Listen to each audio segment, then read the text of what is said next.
नमस्कार मैत्रिणींनो, मी अनुष्का अनंत पोद्दार। मी गुळपोळी कशी करायची आणि त्याचं साहित्य सांगते। हे खोबरं आहे, हे शेंगदाण्याचं कूट आहे, हे तीळ आहे, हा गुळ बारीक केलेला आहे, हे सुद्धा हे खोबरं बारीक करून मी त्याचं कूट करून ठेवलेलं आहे। आणि हे बेसन पीठ आपल्याला पाहिजे तसं मी अर्धी वाटी घेतलेली आहे, पण आपल्याला पाहिजे तसं 2-3 चमचे आपण ते भाजणार आहोत। आता मी तीळ भाजते। हे तीळ घेतले, हे तीळ टाकते याच्यात। आता चांगला खमंग भाजायचं आहे।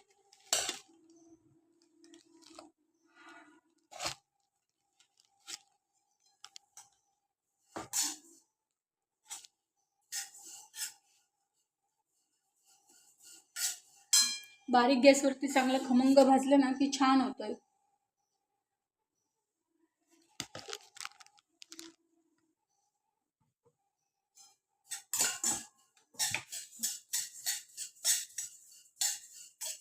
आता संक्रांत येतेच आहे, म्हटलं आपलं गुळपोळीचं साहित्य सांगावं, कशी करायची सांगावं। हे गुळपोळीचं आधी सारण करून ठेवलं ना की तुम्ही कधी पण करू शकता। 6-6 महिने राहत आहे। फ्रीजमध्ये ठेवून द्यायचं आणि पाहिजे तेव्हा काढायचं। आता हे तीळ भाजणार, काढून ठेवणार, थोडं थोडं हे भाजून ठेवायचं आहे। एक 8-10 पोळ्या होतात छानपैकी, छोट्या छोट्या। गुळ आपला साधाच घेतलाय, बारीक किसून किंवा चिरून घेऊ शकता। हे बघा छानपैकी तडतडते।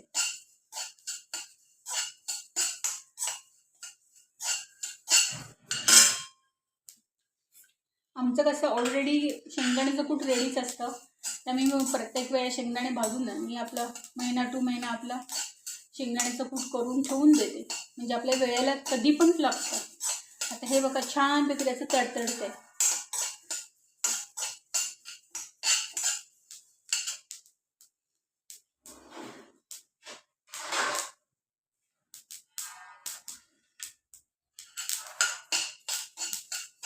है ना, आवाज छान येतोय ना।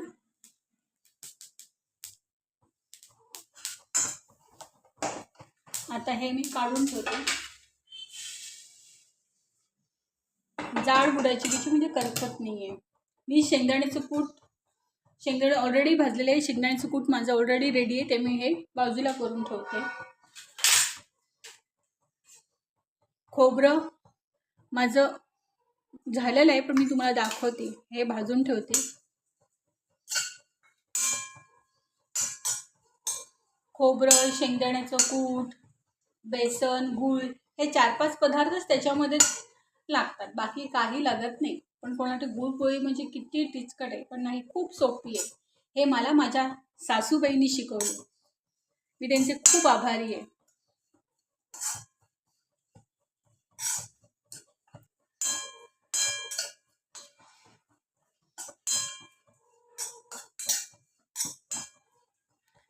ही जी परंपरा आहे ही अशीच चालू ठेवली की आपल्या पुढच्या पिढीला कसं करायचं, काय करायचं हे माहीत असतं।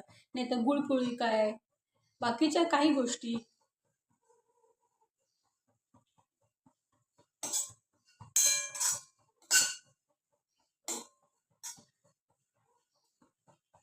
पहिल्या माझ्या सासूबाई करायच्या, आता मी करते। पण सासूबाईंनी मला शिकवलं म्हणून मी इथपर्यंत आता मी तुम्हाला दाखवू शकते। नाही तर मी ज्या आपल्या मोठी माणसं आहेत त्यांचा आधार आपल्याला खरंच असतो, त्या आधाराशिवाय माणूस काहीच करू शकत नाही। ते शिकवतात म्हणून आपण शिकतो।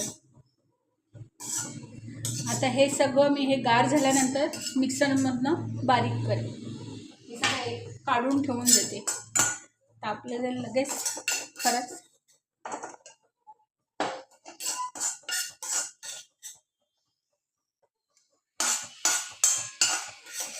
गुळपोळी, तिळगुळ, पुरणपोळी,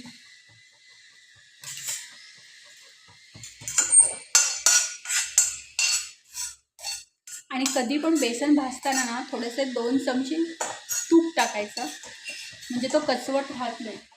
ही त्याच्यामध्ये पहिली ट्रिक आहे। नाही तर काही लोक नुसतं भाजतात चांगले, पण मला माझ्या सासूबाईंनी असं शिकवलं की तुम्ही 2 चमचे तूप टाकायचं। तुमचा त्याचा कचवटपणा निघून जातो.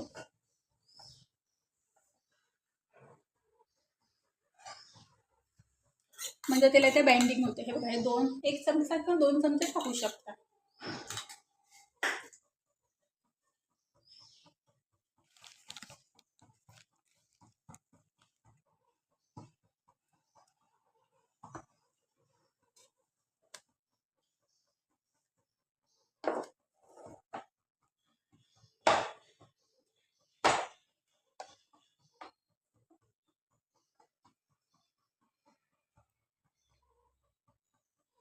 तापले. आता मी 2 चमचे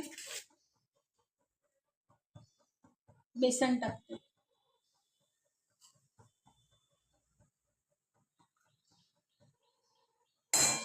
म्हणजे ते फुटत नाही पुरणपोळी कधी पण.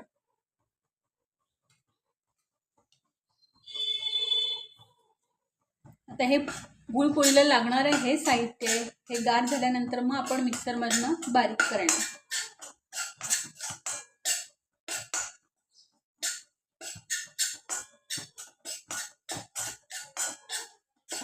छानपैकी खमंग भाजायचं.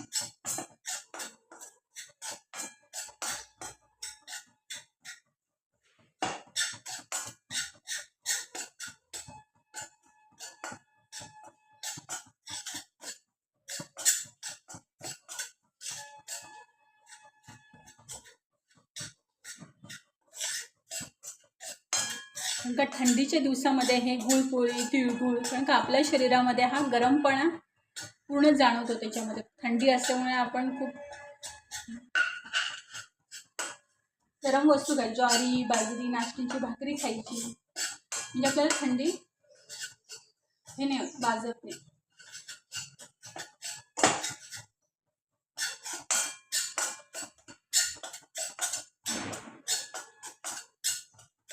आणि गुळ आपल्या नेहमीच रेग्युलरच घ्यायचा. आपला जो चिकीचा गुळ नाही घ्यायचा, साधाच आपला गुळ घ्यायचा.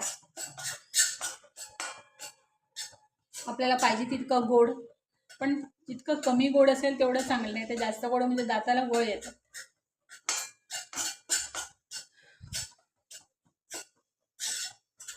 तर माझं सगळं रेडीच असतं. मी शेंगदाण्याचं कूट माझं रेडी असतं. तीळ फक्त आपण आता हे आयत्या वेळी करतो. गुळ आपल्या घरामध्ये असतो, बेसन असतं, खोबरं आपण किसून ठेवलेलं असतं.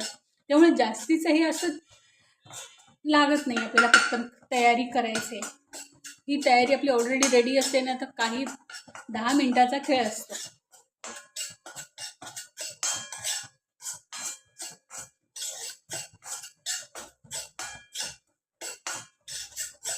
हे साहित्य तुम्ही 6-6 महिने वर्षभर राहतं.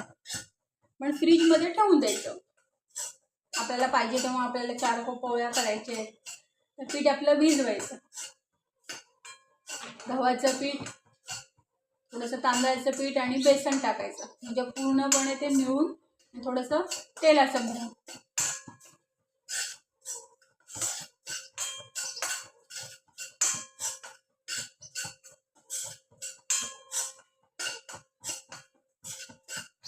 आता हे गार झाल्याशिवाय मला मिक्सर बंद करता नाही येणार. पूर्णपणे गार होईल.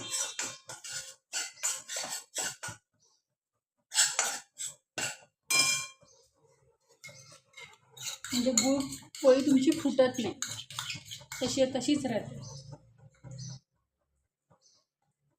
सारण काय तुमचं वर्ष काय 2 वर्ष सुद्धा राहील. पण व्यवस्थित भाजून ठेवलेत ना, काहीही होणार नाही त्याला.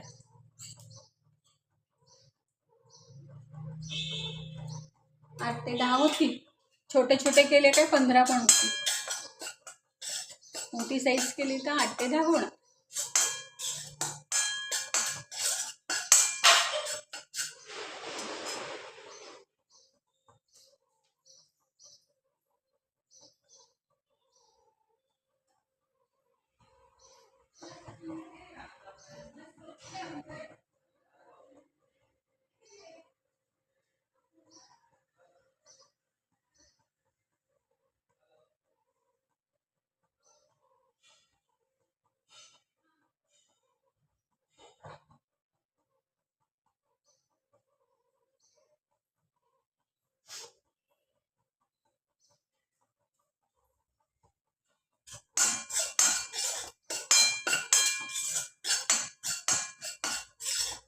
गार झाल्यानंतर सगळं आपण हे मिक्सरमधनं बारीक करून त्याचा गोळा डब्यामध्ये ठेवून द्यायचा.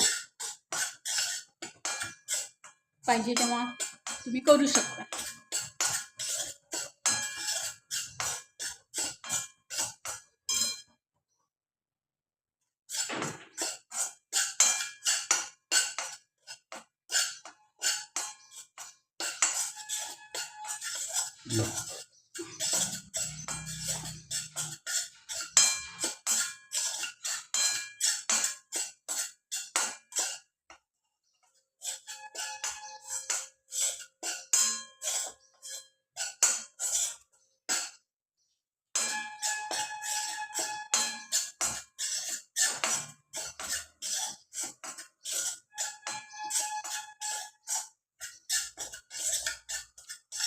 मी करते, पण मला जे सासूबाईने शिकवलं ना, तर मी खरंच आभारी मानते. पण त्यांची चव ही आपल्याला कधीच येणार नाही. आईची चव ती आईचीच चव. आपण किती काय केलं तरी सुद्धा त्याची सर कधीच नाही येणार. ही छान खमंग. आता मी गॅस बंद करते. काढून घेतलं तर आधीच ऑलरेडी तापलेलं असतं.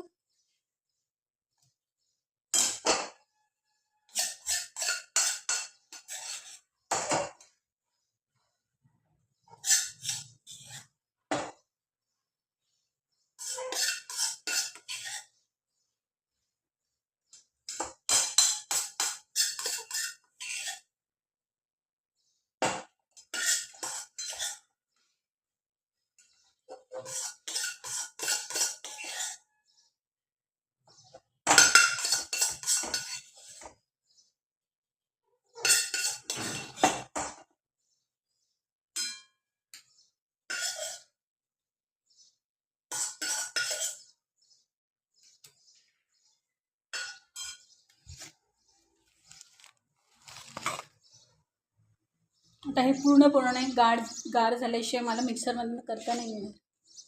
हे गार होईल तेव्हा मी मिक्सरमधनं बारीक करेन. हा गूळ माझा रेडी आहे बारीक किसलेला. शेंगदाण्याचं कूट रेडी आहे. खोबऱ्याचं रेडी आहे.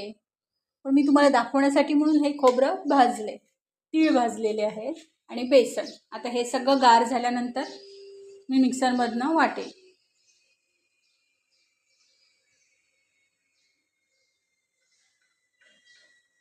तुम्हाला जर माझा व्हिडिओ आवडल्यास लाईक करा, सबस्क्राईब करा, बेल आयकॉनचं बटन दाबा आणि कमेंटमध्ये तुम्ही मला नक्की सांगा.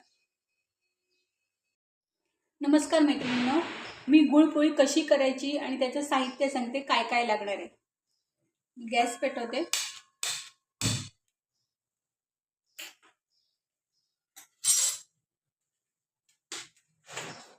तीळ घेतलेत 1 वाटी. आता मी ते भाजते.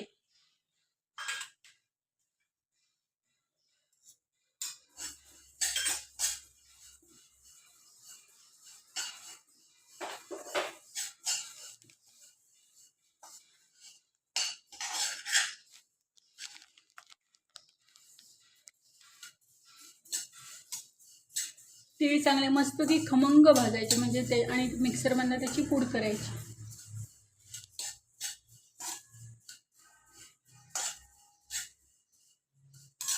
तीळ 1 वाटी, गूळ 1 वाटी, खोबरं 100 ग्रॅम किसलेलं, गूळ 1 वाटी आणि चण्याच्या डाळीचं पीठ ते अर्धी.